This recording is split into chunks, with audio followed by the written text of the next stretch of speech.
Guys सबसे पहले तो ये वीडियो आपके लिए सिर्फ तभी है अगर आपने केजीएफ देख ली है, और अगर आपने नहीं देखी है और आप ये जानना चाहते हैं कि जो सोशल मीडिया पर बातें चल रही हैं केजीएफ 2 की एंडिंग को लेकर और केजीएफ 3 के बनने को लेकर, उन सभी चीजों को आप समझना चाहते हो बिना मूवी को देखे, तो ये वीडियो आपके लिए ही है। वरना इस वीडियो में काफी स्पॉयलर्स होने वाले हैं। तो अगर आपने केजीएफ 2 नहीं देखी है और आप उसे थिएटर्स में देखने वाले हैं तो इस वीडियो को यहीं छोड़ दें। तो गाइस स्वागत है आपका इस वीडियो में। तो चलिए गाइस वीडियो को शुरू करते हैं। तो गाइस अब हम बात करने वाले हैं केजीएफ 2 की एंडिंग के बारे में, क्योंकि कई लोगों को केजीएफ 2 की एंडिंग समझ में नहीं आई है। प्लस लोगों को यह समझ में नहीं आ रहा है कि जब केजीएफ 2 के एंड में यश मर चुका है तो फिर चैप्टर 3 में क्या होने वाला है। गाइस सबसे बड़ी बात यही है। तो देखिए चैप्टर 2 के एंड में सीधे सीधे तौर पर यह दिखाया जाता है कि जो उसका एंड सीन है वो यह है कि यश पूरा सोना लेकर कंटेनर्स में भरकर एक शिप में जा रहा होता है। उसकी जो वाइफ रहती है वह ऑलरेडी ही मर चुकी होती है, जिसको कि अघीरा गोली मार देता है। तो ऐसे में जब वह पूरे सोने को लेकर शिप में जा रहा होता है तो तभी prime minister of India Ramika Sen, जो कि रमिका टंडन ने जो रोल निभाया है, उनके पास एक फोन कॉल आता है इंडियन कोस्ट गार्ड की तरफ से, यानी कि इंडियन नेवी की तरफ से, कि भाई यश का जो शिप है वह इस तरफ आ रहा है। उसने खुद ही फैक्स भेजकर हमको यह बात बताई। तो रमिका टंडन बोलती है कि ठीक है उसको वहीं मार दो। लेकिन इसी के साथ कोस्ट गार्ड गाइज उनको यह भी बताता है कि हमारे अलावा यहाँ अमेरिका और इंडोनेशिया की भी फोर्सेज मौजूद हैं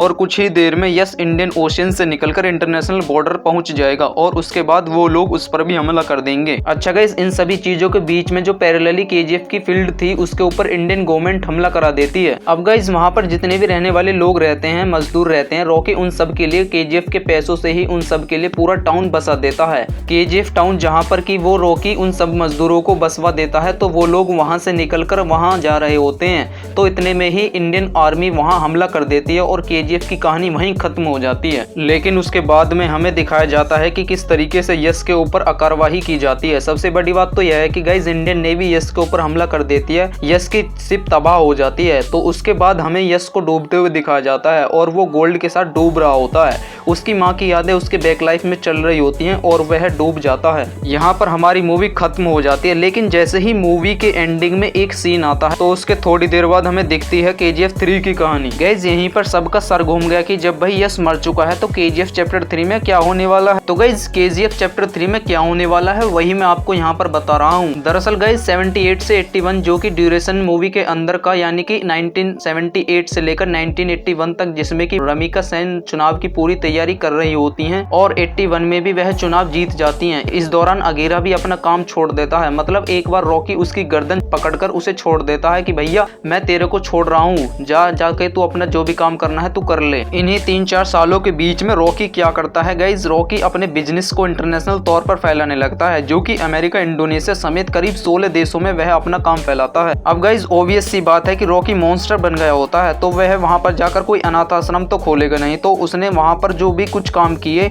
वो क्रिमिनल एक्टिविटीज थी और उन्हीं सब का फेरस लेकर सीआईए के जो चीफ होते हैं वो इंडिया की जो प्राइम मिनिस्टर होती हैं रमिका सेन, उनके पास पहुंचते हैं और कहते हैं कि भैया ये फला फला फाइल है हमारे पास और ये सब ठीक जिस डेट में रॉकी मरा है उससे 3 महीने पहले की हैं। यानी कि गाइस 3 मंथ्स में हमको यह चीज दिखाई जाती है। गाइस यही की चीफ एक पूरी फाइल्स लेकर आते हैं रमिका सेन के पास और बताते हैं कि रॉकी ने हमारे यहाँ पर बहुत सारी क्रिमिनल एक्टिविटीज की हैं और हम चाहते हैं कि आप इसको बहुत क्लोजली देखें और इस पर कड़ा एक्शन लें और ये मुजरिम हमें हमारे देश में चाहिए। और गाइस फिर वह आगे कहते हैं कि क्योंकि हम लोगों के यहाँ पर इसने काफी जुर्म किए हैं और ऐसा नहीं है कि रॉकी ने सिर्फ वही किए हों, बल्कि अमेरिका, इंडोनेशिया समेत इसने 16 देशों में भी जुर्म किए हैं। तो ऐसे में जो साफ सफाई करने वाला गाइस लड़का होता है उसकी नजर एक फाइल पर पड़ती है, क्योंकि ये लोग जो कहानी इस बार सुनते हैं ये प्रकाश राज द्वारा वहाँ एक लड़के का रोल अदा करते हैं। वहाँ प्रकाश राज उस लड़के के द्वारा इसके बेटे का रोल अदा करते हैं जिसने किताब लिखी है ऑल डोराल्डो। उसके बेटे का रोल प्ले किया है प्रकाश राज ने और वो कहानी कंटिन्यू करता है। तो वो लोग ऑल डोराल्डो को लिखने वाले लेखक की लाइब्रेरी में बैठकर इस कहानी को पढ़ रहे होते हैं और वहीं पर उनकी नजर केजीएफ चैप्टर 3 के ड्राफ्ट पर पड़ती है और क्रेडिट सीन खत्म हो जाते हैं। और गाइस दर्शकों को यह बता दिया जाता है कि चैप्टर 3 में आने वाली जो कहानी है उसमें यही दिखाया जाएगा कि रॉकी यानी कि यश ने किस तरीके से इंडिया के अलावा दूसरे देशों में क्या क्या किया था, वो सब कुछ दिखाया जाएगा। तो गाइस बेसिक सी बात है कि यह केजीएफ 3 की जो कहानी है वह घूमने वाली है कि विदेशों में रॉकी ने क्या क्या किया, किस तरीके से गोल्ड के जरिए उसने अपना साम्राज्य फैलाया दूसरे देशों में। तो गाइस अब आप समझ गए होंगे कि केजीएफ चैप्टर 3 में 1978 से 1981 के बीच फ्लैशबैक दिखाया गया है। तो गाइस उम्मीद करता हूँ कि केजीएफ चैप्टर 3 का यह मसला आपके समझ में आ गया होगा। तो गाइज ऐसे ही नॉलेज लेवल वीडियोस देखने के लिए चैनल को अभी सब्सक्राइब कर लीजिए। Thank you very much.